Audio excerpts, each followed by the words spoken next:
Hey kids, this is Ivan. How you doing? Well, the United States general election for the president is over, and so let's talk about things that are less controversial, shall we? I posted a video very recently about, as a DM, think before you ask your players to roll. And I got some interesting comments back, which, prompted me thinking a little bit more. And so I'm not going to read them verbatim to you.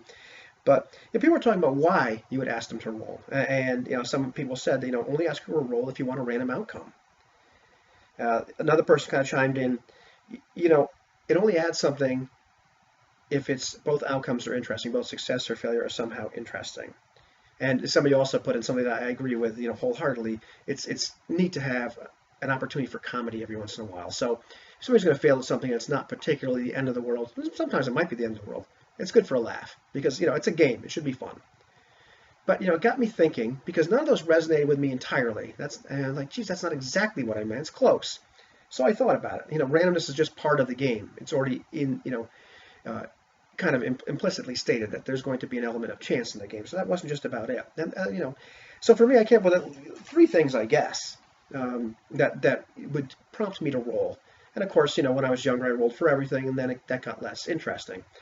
So, number one is the result important? Is it very important that whether you succeed or fail? If it's something that's less dramatic or less tense or whatever, then it's not quite as important if you succeed or fail climbing up something. Okay, you'll find another way to get from point A to point B.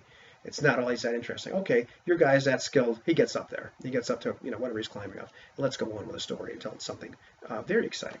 Which brings me to the second point: adding tension.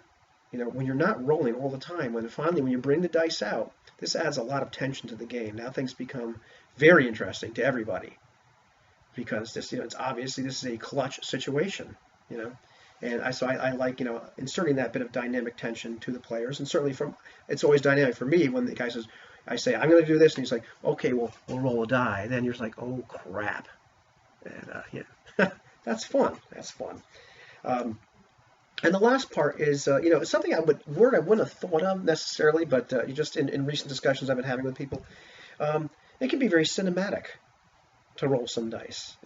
Now here's this big cliffhanger moment or a dramatic moment, and now you state your intention, and now you're not sure what's going to happen. You roll some dice and see what happens, and that can be extraordinarily cinematic when you succeed, especially when it's a long shot.